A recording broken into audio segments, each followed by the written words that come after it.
Inside Rikers, brutality, survival, and secrets exposed. Blood on the concrete. The prison yard explodes into chaos.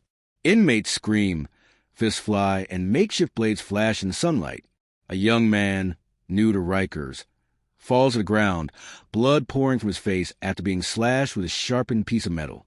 Guards rushing with batons, whistles blaring, but the fight doesn't stop. It spreads like wildfire. This isn't just a fight. It's a message. On Rikers Island, violence is a language, and survival is the only law. But how did this nightmare become normal inside America's most infamous jail? And what dark secrets are buried behind these walls? Welcome to hell. Rikers Island isn't just a prison. It's a city of cages built on a toxic landfill, hidden away from New York City by razor wire and water. Every year, thousands of men and women, many not even convicted yet, are locked inside. The moment you step through the gates, you feel it. Fear, tension, and the heavy silence of survival. Inmates know that one wrong move can cost you your life. But not everything is constant bloodshed. Some mornings feel almost normal. The mess hall is loud with trays clattering, guards shouting orders, and inmates joking nervously with each other. New arrivals sometimes believe they can make it through without trouble. That calm never lasts. The first test. One young inmate, barely 19, tries to keep to himself. He eats quietly, stays in his cell, avoids eye contact. For a few days, it works. He thinks maybe the horror stories were exaggerated. Then comes the first test. In the shower block, steam rising thick around him, he's cornered by 3 tattooed inmates. They don't want money. They don't even want to talk. They want to see if he will fight. The rule here is simple. Show weakness once, and you'll be a victim forever. He throws a punch. They laugh. A plexiglass shank slices across his cheek, leaving blood dripping into the drain. Guards don't come running. Inside Rikers, silence often means survival. And just like that, the young man learns the truth. Brutality isn't the exception here. It's the way of life. The code of silence. After the shower attack, the young inmate spends days nursing his wound. Other inmates glance at him but say nothing. No one asks questions. No one reports it. On Rikers, talking can get you killed. Life goes back to normal. He eats quietly in the mess hall, keeps his head down, and learns to move fast in the yard. The low hum of tension never fades.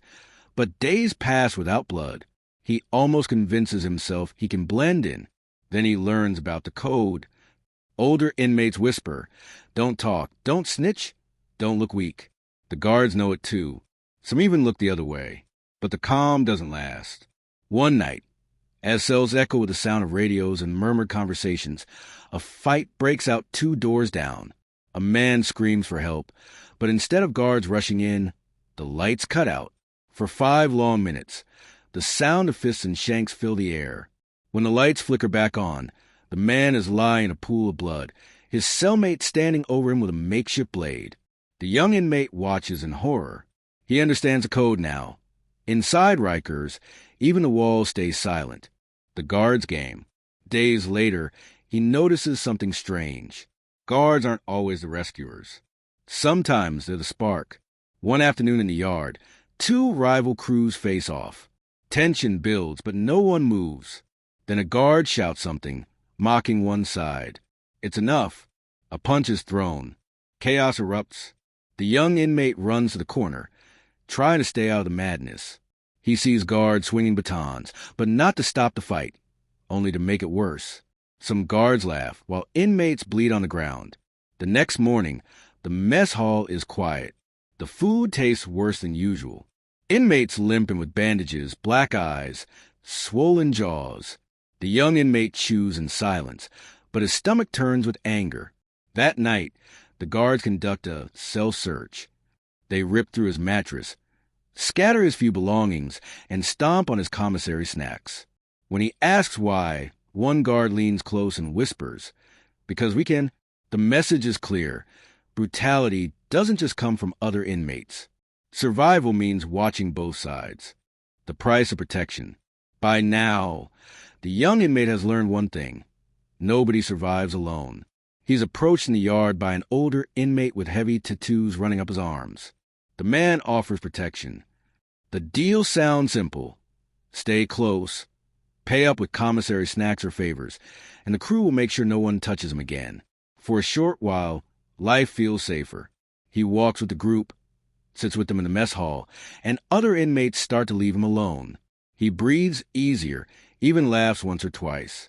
But safety comes with a price. His commissary runs dry. Soon, the crew demands more, smuggling small items, passing messages, and keeping his mouth shut when things go bad. One evening, as the sun fades behind the razor wire, he's ordered to hide a package in his cell. He doesn't ask what's inside. That night, a violent search sweeps the block. Guards kick open doors, flipping bunks and lockers. They find the package. Inside, a sharpened metal shank wrapped in cloth. The young inmate is dragged out, slammed against the wall, and cuffed while the older inmate watches from the shadows, expressionless. The young inmate realizes the truth. Protection was never free. Hunger Games. After days in solitary for the shank, he's released back into general population. Life feels harsher now. Food becomes a new battle. The mess hall is chaos. Trays are slammed down. Watery soup splashes over the sides. Bread is stale. Meat is gray. Inmates cut the line, snatch food, or trade scraps like gold. Those without protection eat last. And sometimes not at all. One morning, the young inmate sits down with his tray. Half a scoop of beans, a slice of bread, and what looks like meat but smells like rot. He forces himself to eat, knowing he needs strength. Across the table, another inmate stares at his bread. The stare turns into a demand. Give it up. The young inmate refuses. He's tired of being pushed around. The hall falls silent as tension crackles in the air. The man lunges, grabbing for the bread. In an instant, trays crash, fists fly, and the fight explodes across the room. Guards rush in swinging batons, slamming heads into tables. Blood splatters on the floor. Soup spills into puddles, and inmates are dragged away in shackles. The young inmate is left gasping on the ground, bruised and bleeding. He learns another brutal lesson. Inside Rikers, even a piece of bread can cost you everything. The Whisper Network. The mess hall fight leaves a young inmate limping for days. He stays quiet, keeping to himself. But inside Rikers, silence has its own price. Whispers travel through the blocks like smoke. A rumor here, a secret there. He starts to notice that everyone seems to know everything. Who owes money, who got into a fight, who's working with the guards. It's like an invisible network, carrying information faster than any radio. One older inmate, missing teeth and covered in tattoos, leans close to him one night. You keep quiet too long. People think you're hiding something. The warning is clear. To survive, you have to be part of the Whisper Network. Share too much, you risk being called a snitch. Share nothing, and you look suspicious. Either way, it's dangerous. For a few days, life slows down. The young inmate learns how to trade small pieces of information, how to nod at the right people, how to stay in the gray area. It almost feels like balance. Then, one night during lockdown, a guard pulls him aside. He's ordered to drop a name of who started the last fight. The inmate freezes. If he talks, he's dead. If he doesn't, the guard will make his life hell. The next morning, his cell door opens to chaos. His mattress is ripped apart, his few belongings smashed, and his commissary is gone. On the wall, written in toothpaste, Rat. The Whisper Network has spoken. His safety is gone. The midnight raid. After the Rat accusation, the young inmate lives in constant fear. He barely eats, barely sleeps. Every noise in the night makes him jump. For a while, nothing happens. Days pass in uneasy silence. Then, without warning, his block is raided. It's midnight. The sound of boots echoes down the hallway. Flashlights blind inmates as guards storm in, shouting, slamming doors open. Everyone is dragged from their cells, forced to the ground, hands behind their heads. The young inmate is shoved face first into the cold floor. Around him, men curse, shout, and beg. Guards rip through cells, tossing mattresses, smashing radios, tearing family photos. Then, in the chaos, he sees something shocking. A guard pulls a hidden phone from under one inmate's bunk, but instead of reporting it, He slips it into his pocket and walks away. The raid wasn't just about control. It was about taking what they wanted. When the lights flicker back on and the doors slam shut, the young inmate realizes there's nowhere safe. Not from inmates, not from guards, not even from the walls around him. That night, he stares at the ceiling, heart racing, waiting for the next explosion of violence. Because inside Rikers, peace never lasts. The waiting game. Life after the midnight raid feels like walking on glass. The young inmate barely speaks. He avoids eye contact. Every step in the hallway feels like it could be the last before a blade slides between his ribs. But Rikers isn't just chaos, it's boredom, too. Days stretch long, hours dragging inside the cell. The young inmate stares at the cracked walls, listens to the endless clanging of steel doors, and counts the footsteps of guards outside. He tries to keep a routine, push-ups, pacing, writing letters he never sends. For a moment, the monotony almost feels safe. He convinces himself that maybe, if he stays invisible, the storm will pass. But storms always return. One evening in the yard, the silence breaks. A small argument over a stolen radio explodes into violence. A crowd forms, circling like sharks. The young inmate is shoved from behind, straight into the center of the brawl. He doesn't know who's friend or foe. All he sees are fists, boots, and blades flashing in the setting sun. A punch cracks across his jaw, dropping him to the dirt. As he scrambles to his feet, someone lunges at him with sharpened toothbrush, the tip aimed for his chest. The fight isn't his. But in Rikers, you don't get to choose. Shackles and Secrets. After the yard riot, he's dragged away in shackles. His face is swollen, his lips split, his body aching. The guards don't care who started it. Everyone involved pays. He's thrown into the box, solitary confinement. A concrete cell with nothing but a bunk, a toilet, and silence that eats at his mind. Hours feel like days. Days feel like weeks. He hears screams echoing down the tier, men pounding on doors, voices breaking into madness. For a brief while, he thinks the box might be safer. No one can touch him here. No gangs, no guards. Just walls. But even walls have ears. Late one night, through the thin vent above his bunk, he hears voices. Inmates in nearby cells whispering, trading secrets to the vents like a hidden lifeline. Some talk about families. Others talk about revenge. Then he hears something chilling. A plan. Inmates are plotting an attack on a guard. A retaliation for the midnight raid. The details are whispered carefully, piece by piece. The young inmate freezes. He knows the code, never repeat what you hear. But if this happens, blood will flood the block. The next morning, the guard walks past the cell, whistling casually, not knowing what's coming. The young inmate presses his back against the wall, torn between fear and silence. And in that moment, he realizes Rikers doesn't just trap bodies. It traps souls, too. Mind games. The box changes him. Hours of silence eat into his brain, making every sound sharp, every shadow longer. At first, he does push-ups, counts cracks in the wall, hums old songs to keep his mind steady.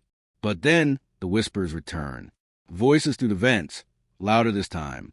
Some inmates scream nonsense all night, banging on their doors until dawn. Others whisper promises. When we get out, we'll burn this place down. The young inmate tries to shut it out, but his thoughts twist. The silence isn't silence anymore, it's pressure. His own heartbeat sounds like a drum. His own breathing feels like chains tightening around his chest. For a short while, there's peace. Breakfast trays slide through the slot. He eats, he sleeps, he waits. Days blur, but his calm shatters when a guard slips a note under his door. It's not from staff, it's from another inmate. The note reads, "We know you heard. Stay quiet or we'll find you." The young inmate realizes that even in solitary, he's never alone. The eyes of Rikers are everywhere. The yard reset. After weeks in the box, he's released back into general population. The light outside blinds him. The noise of the yard feels overwhelming. Inmates slap him on the back, sizing him up, asking questions he doesn't answer. At first, the return feels like relief. He breathes fresh air, feels the sun on his skin, He even joins a game of basketball just to move his body. For a moment, he almost feels human again. But normal doesn't last in Rikers. Not here. During recreation, the same older inmate who once offered him protection corners him. The crew hasn't forgotten the Shank incident. They whisper that he owes a debt. He tries to explain, to say it wasn't his fault, but explanations mean nothing here. The crew steps closer, circling him.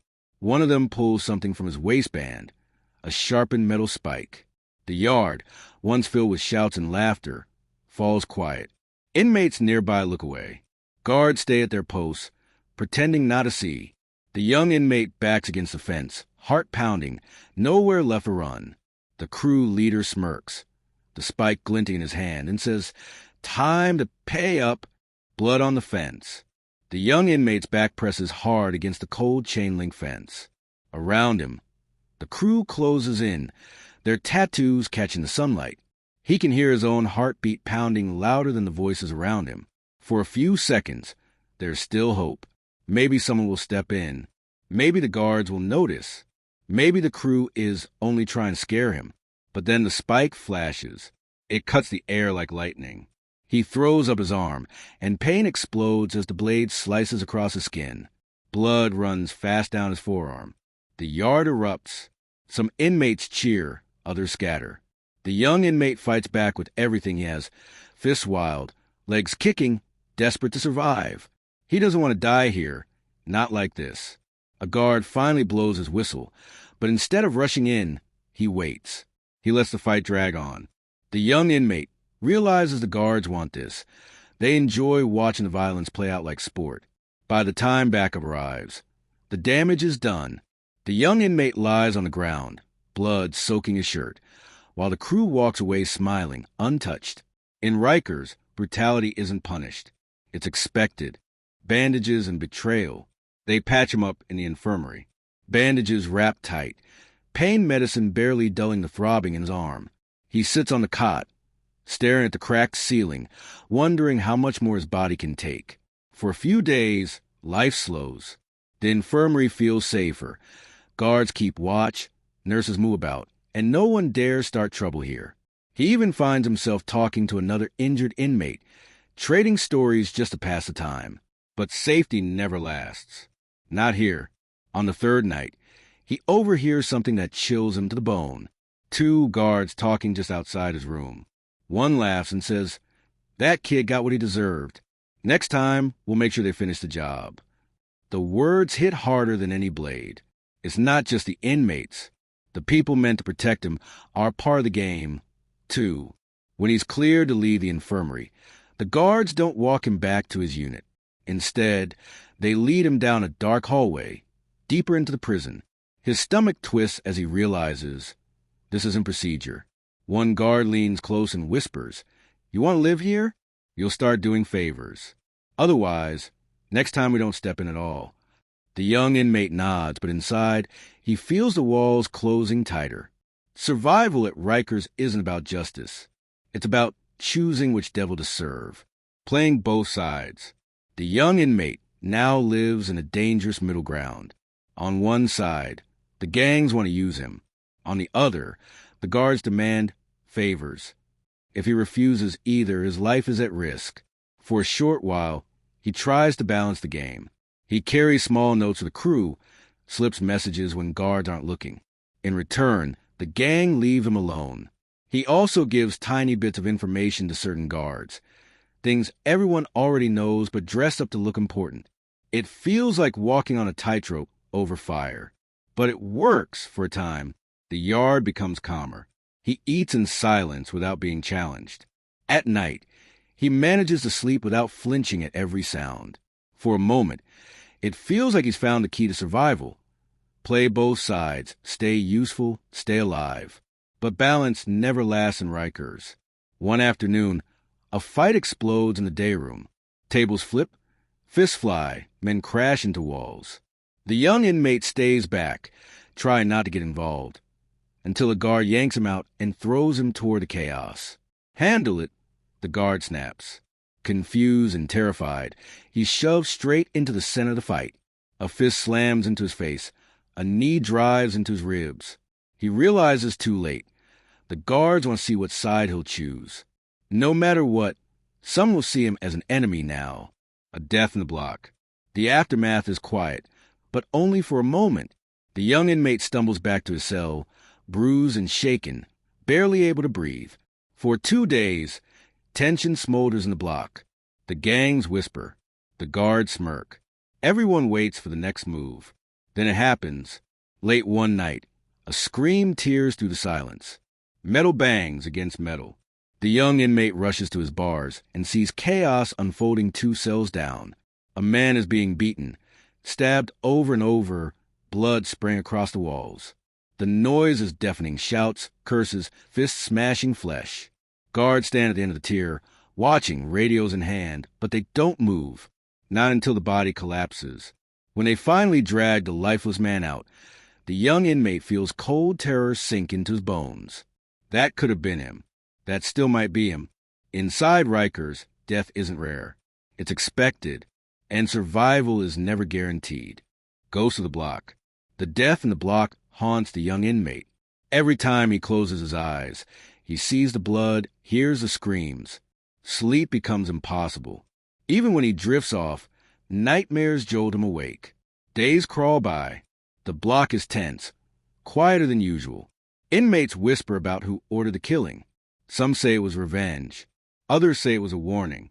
Nobody knows for sure, and nobody asks. The young inmate tries to keep his head down, pretending not to hear, pretending not to see. He spends hours sitting on his bunk, staring at the cracked ceiling, doing push-ups just to keep his mind from breaking. For a moment it feels calm, almost normal, but the silence doesn't last. One night, as the block settles into uneasy quiet, a shadow moves outside his cell. He hears the faint scrape of metal on metal, someone trying to tamper with his door. He freezes, holding his breath. Then a whisper cuts through the dark. Your turn's coming. The footsteps fade. But the message is clear. He's next. Fire in the night. After the warning, fear presses down heavier than the steel bars. He barely eats, barely speaks. Every sound makes his heart race. For a short while, nothing happens. Days pass in eerie quiet. Guards move through the tier. Inmates play cards.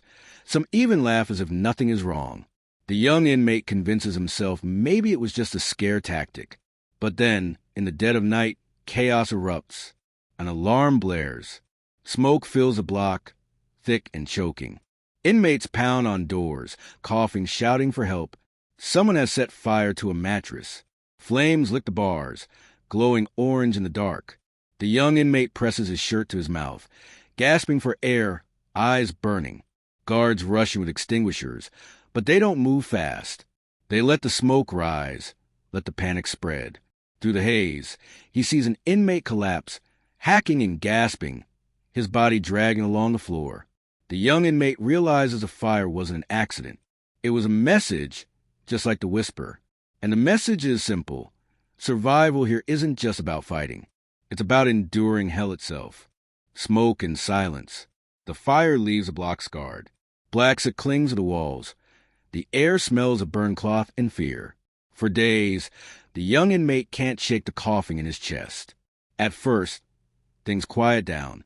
Guards enforce stricter rules, locking down the block longer. Meals arrive late. Showers are cut short. The silence feels heavy, but safer. Like the fire scared everyone into submission. The young inmate starts to hope. Maybe the storm has passed. Maybe survival means simply keeping quiet, moving carefully, and waiting for time to run its course. But Rikers never stays calm for long. One evening, during a head count, a guard drags him out of line. No explanation, no warning. He's shoved into a dark hallway and slammed against the wall. The guard snarls. Somebody's talking, and if I find out it's you, you'll leave here in a bag. The young inmate swears he hasn't said a word, but the guard doesn't care. A baton drives into his stomach, dropping him to his knees. Another guard watches, laughing quietly in the shadows. He realizes in that moment, silence won't save him. Not here. The broken deal, bruised and aching. The young inmate stumbles back into the block. Word spreads fast. Everyone knows he was pulled aside. Whispers follow him like shadows. For a few days, he leans back on the gang for cover. They give him scraps of food, a little protection. In return, he passes notes, runs errands. He hates it, but it keeps him breathing. Then comes the broken deal. One afternoon, the crew leader hands him a small package, wrapped in cloth, and tells him to stash it. He knows what's inside: a blade, maybe drugs, maybe worse. He hesitates. His arm still aches from the last setup. He doesn't want to carry someone else's death sentence. He refuses. The room falls silent. The crew stares at him like he just signed his own death warrant.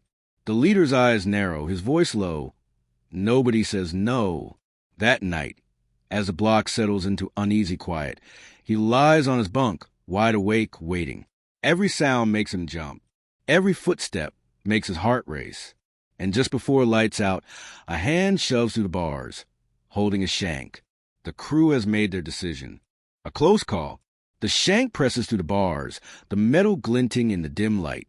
The young inmate jerks back, his heart hammering in his chest. He shouts, kicks at the bars, anything to keep the weapon from reaching him. For a moment, chaos threatens to erupt again. Footsteps echo, voices rise, fists pound against steel. Then, as quickly as it appeared, the shank vanishes. The hand pulls back into the shadows. Silence returns. The young inmate collapses on his bunk, sweat dripping down his face, body trembling. He knows the crew wasn't trying to kill him just yet. They were testing him, sending a message. For a few days, things settle again. He keeps to himself, eats quietly, avoids everyone. He forces himself into a routine, push-ups, pacing, writing down memories of the outside world just to stay sane. But the quiet is false, and he knows it, because in Rikers, peace isn't real. It's bait, the yard execution.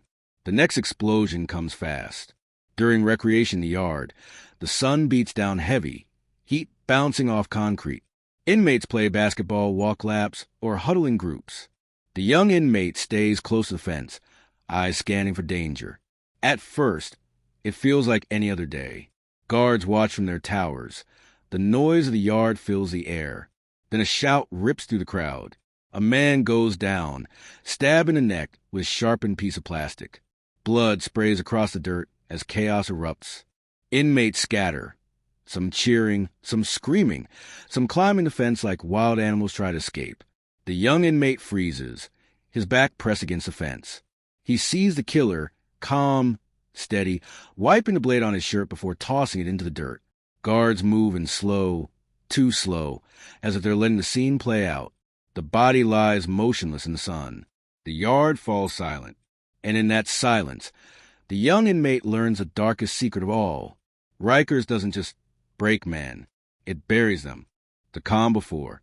After the yard killing, the prison is locked down tight. Cells slammed shut. The hallways are quiet except for the echo of boots and radios. For a few days, the young inmate barely leaves his bunk. The silence feels different this time. Heavy, the air thick with tension. Everyone knows retaliation is coming. It always does. But nobody knows when or from which side. Meals are slid through the slot. Showers are shortened. Inmates whisper through vents, passing rumors like currency. Some say the man who died was tied to a powerful crew. Others say the guards let it happen on purpose. For a while, nothing happens. The young inmate dares to hope the storm might pass. He writes on scraps of paper, remembering life outside, the smell of home cooking, the sound of laughter, the freedom of walking without chains. But even in silence, Rikers waits. And silence here never means safety. Blood in the mess hall. The storm breaks during dinner. The mess hall is crowded, trays clattering, voices buzzing. The young inmate sits at the edge, chewing bread, try to make himself invisible. For a brief moment, it feels almost normal. Laughter echoing, men trading snacks, the routine of survival. Then a tray crashes. A shout cuts through the air. In seconds, the mess hall transforms into a battlefield. Inmates leap onto tables, swinging fists and shanks. Food flies, chairs topple, blood splatters across the walls.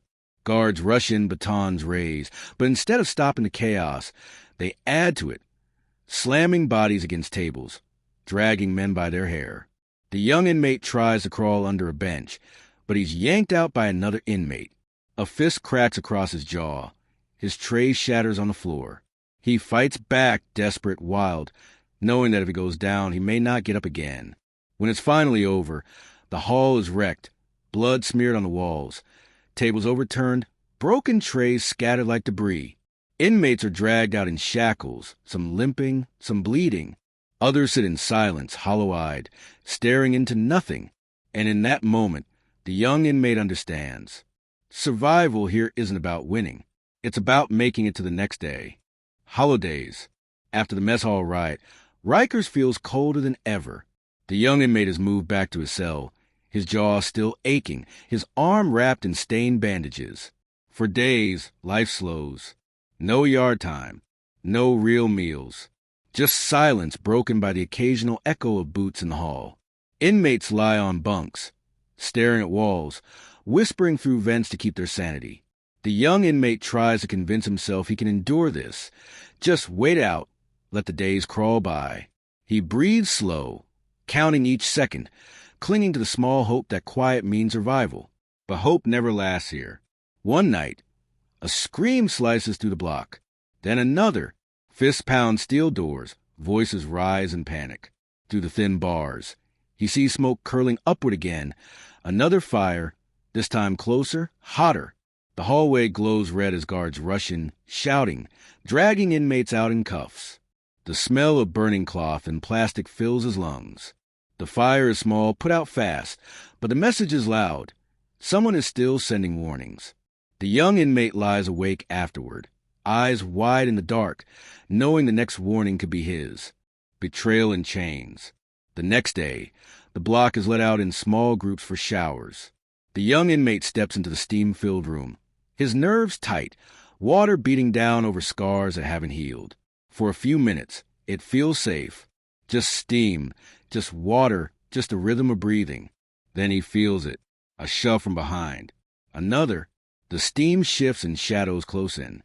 He turns and sees two men from the same crew that once promised him protection. Their eyes cold, their bodies blocking the exit. One of them grins, raising a sharpened piece of plexiglass. "You thought we forgot?" The first blow rips across his shoulder. Pain sears through him. He stumbles, slipping on wet tiles, water running red at his feet. He fights back, wild and desperate, but the second man slams him against the wall. The showers echo with violence, the steam hiding the blood. Guards don't come. Nobody shouts. When it's finally over, the two men vanish into the mist, leaving him on the floor, coughing, bleeding, barely able to stand. And the young inmate finally understands. At Rikers, betrayal isn't an exception. It's the rule, the breaking point.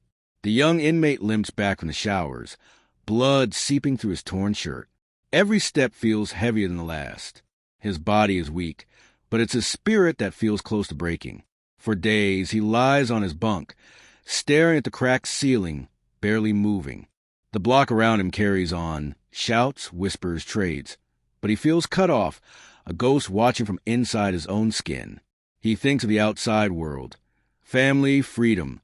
Streets alive with people who don't know what it feels like to fight for survival over a piece of bread, or to wake up wondering if today is the day you bleed out on the floor. For a brief moment, he lets himself believe he might make it, that maybe, just maybe, he'll leave Rikers alive. But then reality slams back. One evening, guards storm the block, barking orders. They rip men from their cells, slam them to the ground, cuff them tight. The young inmate is yanked out too, his cheek pressed against cold concrete as boots stomp around him. The whispers were true. Another search, another purge. And this time, they're looking for blood. The last lesson. The young inmate is dragged into the yard with dozens of others. Floodlights blaze. Shadows stretch long across the cracked concrete. Guards circle with batons, barking orders, scanning faces like predators watching prey. Inmates stand in tense silence, shoulders tight, eyes darting. Everyone knows what's coming. The young inmate breathes deep, his heart pounding. He's learned the rules. Brutality is currency, silence is survival, betrayal is routine. And tonight, all of it collides. A fight breaks out, fast, brutal, merciless. Inmates crash into each other, fists flying, blades flashing under the white beams. Guards don't step in until it's too late. Blood stains a yard, bodies dragged off, shackles clattering in the dark. The young inmate survives, but only just. His body shakes, his breath ragged, his mind numb. And as he's shoved back into his cell, doors slamming shut, he understands the truth of Rikers. There is no winning. There's only surviving the next minute, the next hour, the next day. Brutality, survival, and secrets exposed. Rikers Island isn't just a jail. It's a machine built on violence, fear, and silence. A place where guards and inmates alike play by rules the outside world will never fully understand. Here, brutality is normal. Survival is a daily gamble. And the secrets, the betrayals, the whispered deals, the deaths no one speaks of, remain buried behind razor wire and concrete. The young inmate's story isn't unique. It's the story of countless lives lost, broken, or scarred inside America's most infamous jail. And that's the darkest truth of all. Rikers doesn't just hold people. It destroys them.